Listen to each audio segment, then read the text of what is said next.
Welcome to my world history notes, where I read from the book that I wrote to teach homeschoolers world history. A Bible believer looks at world history. You can find it on lulu.com, amazon.com, at the Bible Baptist bookstore, or follow me here.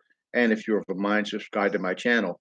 This is a survey just designed to give you the basics, names, places, dates of important events or events that I thought were important in history, world history, although it will touch on American history, which I do separately.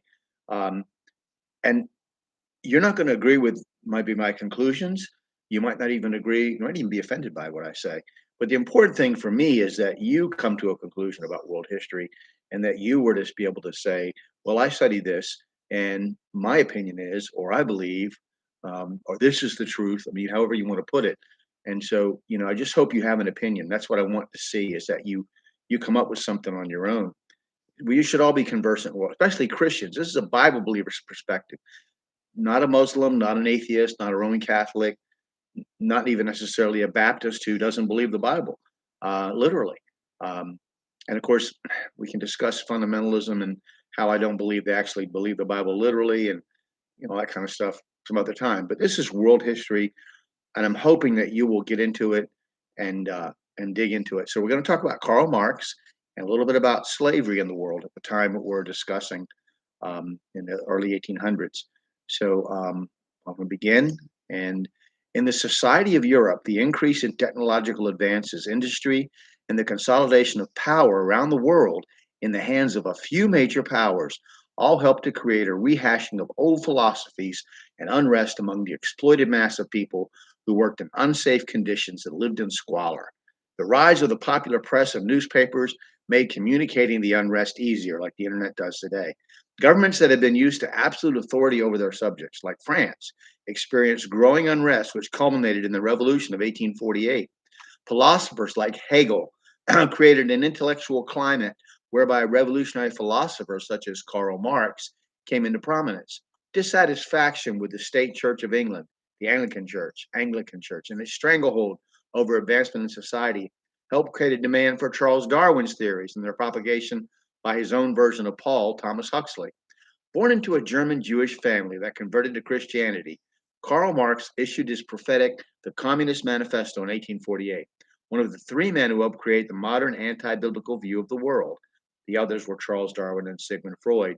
He called for the abolition of marriage and private property, free public education, a central bank, um, uh, you know, progressive income taxes, just all kinds of stuff that we do.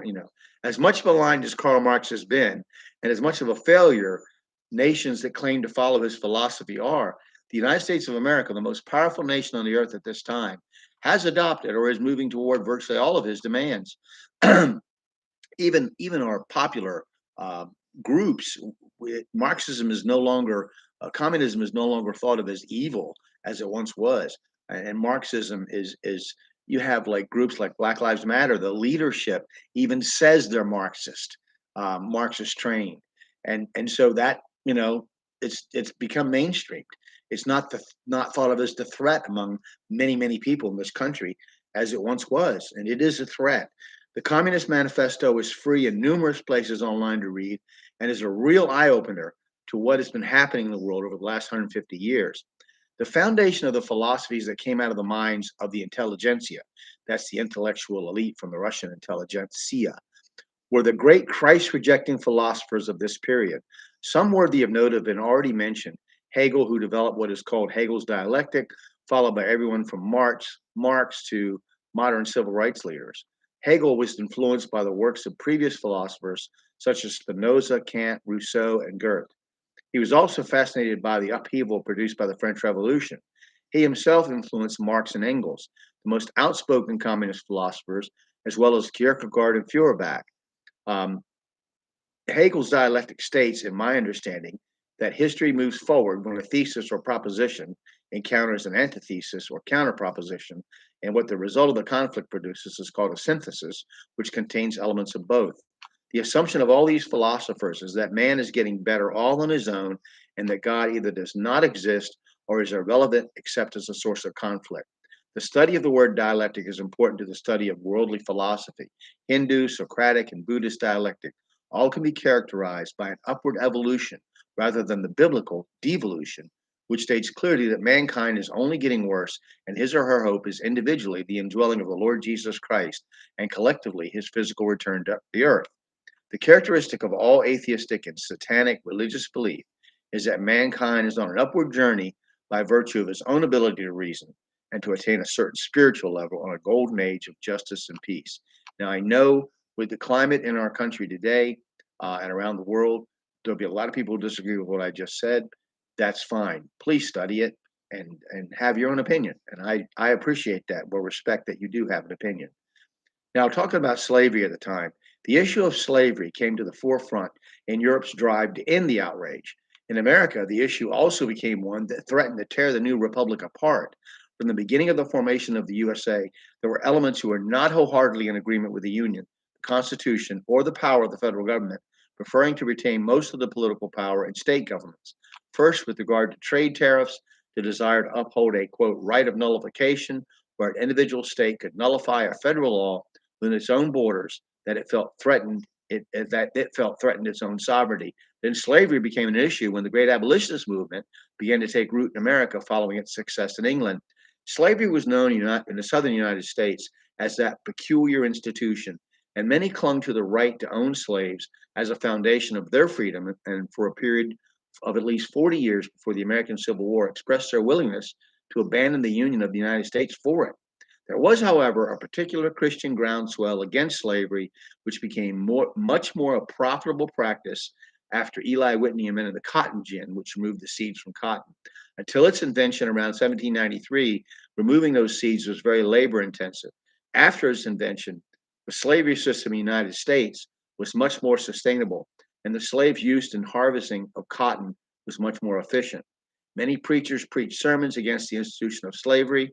Among these were John Wesley's 1774 sermon entitled Thoughts Upon Slavery, which credits its rebirth after a long period of relative unimportance in most of the world to the discovery of America. And there's a lot of things I see in what I wrote that I would revise. I'm going to do another book. I'm going to do a revision, kind of cut off some things that I don't think I've discovered new information that I think would maybe change my opinion a little bit. But racial slavery was a tremendous evil, but it propelled Western civilization. So it's a very disturbing concept. The foundation of the wealth of the West. Anyway, we can discuss that in another session. We're going to talk about Christianity next in this time period. Then we'll go to arts and sciences in the time period. Probably have a couple sessions on that. Talk about Anglican and Roman Catholic Christianity in the time period. And then we'll have a little quiz so we know what we should remember, what we should have an idea about. And I appreciate you watching this. And I just encourage you to have your own opinion. It doesn't matter to me if you disagree with me. It doesn't matter to me if you go, you're a whack job, or I don't like you. I don't like what you said, or it's not right, or something. That's fine. I just want you to have an opinion, because so many people, when you watch these guys on TV and they interview somebody on the street, and they don't even know when the Civil War was, or who Abraham Lincoln was, or I imagine there's several things that I've mentioned that people would just look and go, I don't know. So I hate that. I really do. So anyway, thank you for watching, and I hope you have a great day.